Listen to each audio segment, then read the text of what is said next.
वेळ लागलेलं आहे. सगळे आपण कथाकार आहोत, सगळ्यांना ही गोष्ट माहिती आहे. पहिल्या वरानं भरताला गादी मागितली आणि दुसऱ्या वरानं रामाला वनवास मागितला. 14 बरस राम वनवासी, तापस वेश विशेष उदासी. 14 बरस राम वनवासी. जा राघवा जा, तुला 14 वर्षाचा वनवास आहे. ओ रघुकुल रीत सदा चली आई, प्राण जाय पर वचन न जाय. बघ तुझ्या बापाकडून मी 2 वर मागितले, त्यातला पहिला वर भरताला गादी, दुसऱ्या वरानं तुला 14 वर्षाचा वनवास आहे. वरकला अंगामध्ये धारण केले. विश्वाचा मालक वरकला अंगामध्ये धारण करून वनवासामध्ये निघून जातो. माझ्याकडे बघा कसा मला टाकून गेला,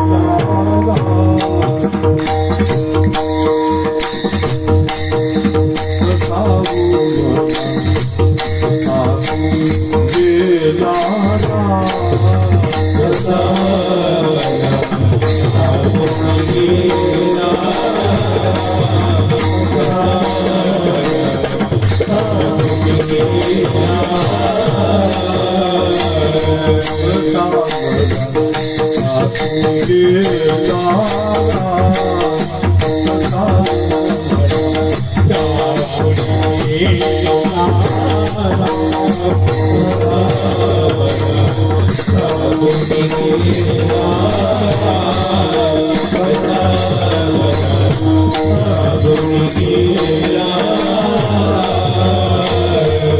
रामा बिन जीव व्याकुळ होतो. रामा मला विको द्या. रामा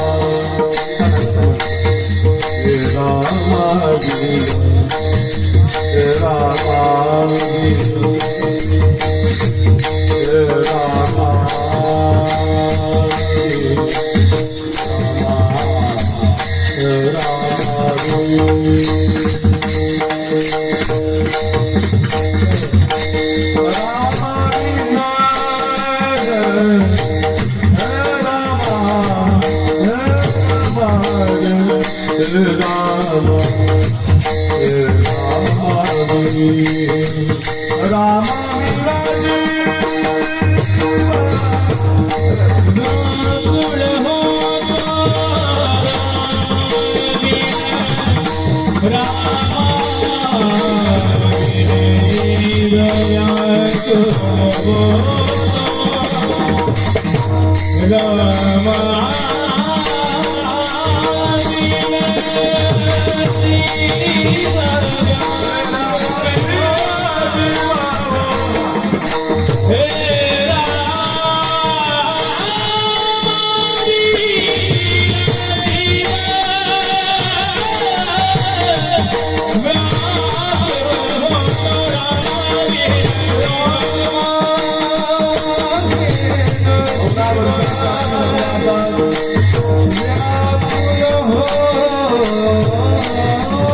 Oh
आमचा वेळ कमी आहे.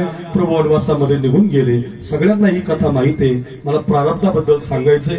संसार हा प्रारब्धाने चालत असतो आणि ज्या वेळेला भरताला माहिती झालं माझ्या आईनं माझ्या दादाला 14 वर्षाचा वनवास दिला तर त्या भरताला आईला श्राप दिला. काही पापी मा तू चांडाळणी मा, आजपासून हा भरत तुला कधी आई म्हणणार नाही. जा मा जा, तुझं नाव कुणी ठेवणार नाही. जा रे मा, तू पापी आहे मा. आणि त्या भरताने निर्णय घेतला ही गादी माझी नाही, ही गादी माझ्या दादाची आहे. सगळे रथ सगळे सिंहासन रथामध्ये भरवली. राजसिंहासनाला राज्याभिषेकाला जी सामुग्री लागते ती सगळी सामुग्री बरोबर घेतली. अयोध्येचा कारभार 5 जणांच्या ताब्यामध्ये दिला आणि राजकारभार सोडून अयोध्या घेऊनच भरत राम प्रभूला वनवासामध्ये भेटायला गेला. पूर्ण कथा सांगायला वेळ जाईल. थोडासा भाव डोळ्यासमोर आणा.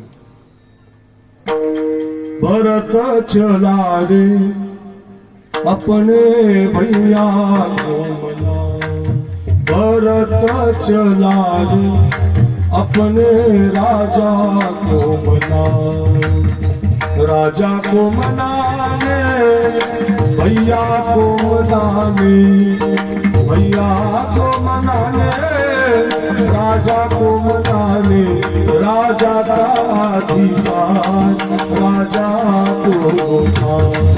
भगत चला रे प्रभु दर्शन, भरत चला रे अपने भैया भैया को गोड वर्णन केलंय महाराज त्याचं. या पुढे येत आहे शारदाताई, या पुढे बरं का. त्या भागातल्या सगळ्या आता महिला पण कीर्तनकार गाजलेला येत आहेत. सगळीच मंडळी येत आहेत. चला.